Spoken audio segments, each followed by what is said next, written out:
Hello, welcome to the first review by the Poor Game Reviews. Today we will be reviewing Hopeless 2. Now, Hopeless 2 runs off a plugin called Adobe Shockwave Player, which is a pretty easy to install item. It's pretty straightforward, and you don't even need administrative privileges to download and install it, from what I know of. This works on all Windows, and I'm not sure about Macs, because I do not actually have any access to Macs. It's a pretty fun game, though.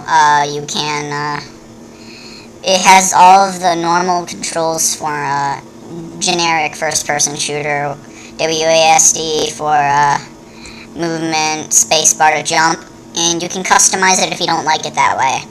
There are different character models, and in the end, though, no one really pays attention to those.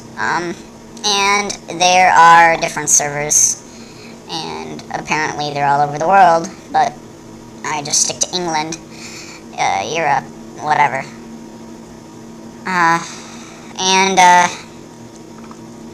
There are a lot of different game modes, but you need to actually have no life to really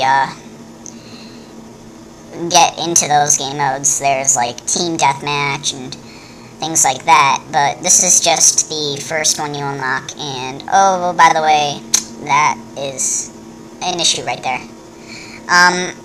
Yeah, you also get shot at a lot in this game, and by a lot, I mean a lot.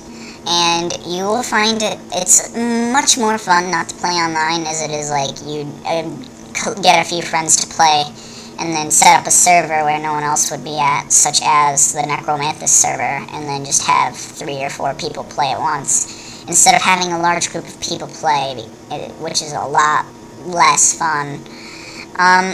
You'll find, though, you can't even aim down the scope with most of the weapons, such as in Call of Duty, except, or aim down the sights, not aim down the scope. Well, I guess that one weapon, the dragunov, is in this game, and that is the only weapon you can really, aim with a scope, and you can't even move. And so that's one real complaint I have, is you can't move while you're using the scope. And also, you can crouch. Most players don't do that, though, because of the fact crouching in this game is not really as useful as in most other games. You do make yourself a smaller target, but you compromise what little speed you already have, which is in most games the same case, but you have a lot more mobility to begin with. And second of all, crouching is kind of difficult to get out of. It's not difficult as it is tedious to get out of, and it's just much better off to just press C, or not to press C and get into it in the first place, and you'll find yourself just preferring to not go out of your way. Also, to crouch, because it's very rarely used. There are times when it is useful, though. The shotgun and the rocket launcher and the G3 are all in here. There's machine guns. It's what's expected of a first-person shooter. The one downside I also have to complain about, other than the fact that there's no real indicators that there's damage being taken from the visual perspective. It won't say which direction it's coming from, and it won't say that you are actually being shot at. You'll find more often people are shooting at you, and you really won't notice. But the other complaint that I have is just the fact there is no prone. You cannot go prone in this game, and there's a lot of advantages in going prone, but in this game, it's impossible to go prone, and I kind of missed that option. Also, the rocket launcher in this game is overpowered. It's, instead of shooting, say, it's as accurate as it gets for a weapon. It'll always hit exactly where you aim. Although the round is very slow, you can't snipe with it, because, I mean, you can run almost as fast as it travels. However, there's an explosion that occurs on impact. The splash damage goes through walls, as well as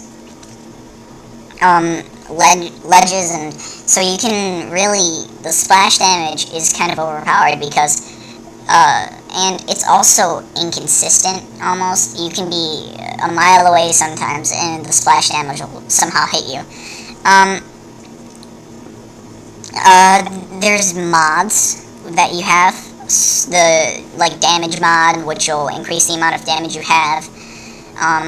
Regeneration mod, which will increase the amount of health that you get, or regenerate slowly, because you slowly regenerate health in this game. Sort of like Call of Duty, except much, much slower.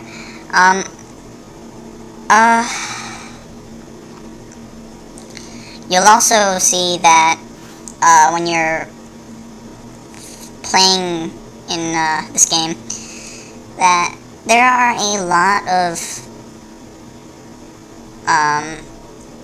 people that'll just go after the same weapon, the RPG mainly, and you'll see that the firefights between 2 people, well, that's okay. 3 people, once you get to 3 people fighting after, like, the RPG, you'll find it's really not fun, because you can be shooting at somebody and another person, say 90 degrees away, will shoot you, and you will not know from where, and it'll end up killing you in the end. You'll think, okay, one person's shooting at me, and then you'll kill him, and then end up dead a few moments later.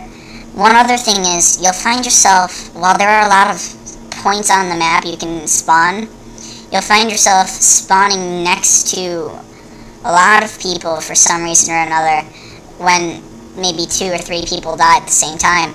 And so there is actually, like, as soon as you spawn, you are vulnerable. There's not a single moment that you can spend without taking damage, so as soon as you spawn, you're basically vulnerable.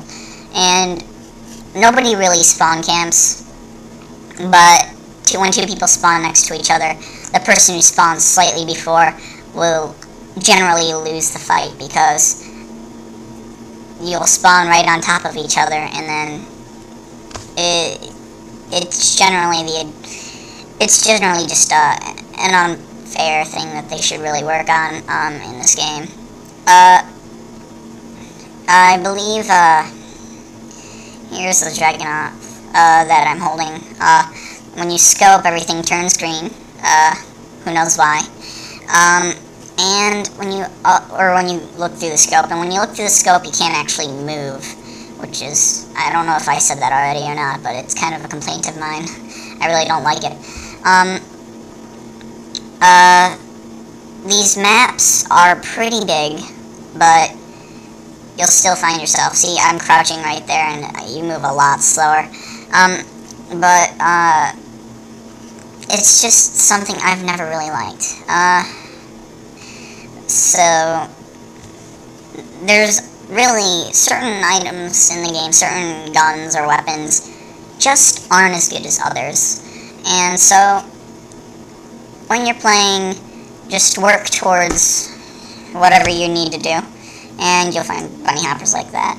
But, overall, it's a good free game, and I think this game deserves a 7.5 out of 10, and I do highly recommend it as a time killer, or a time waster, but no more than that.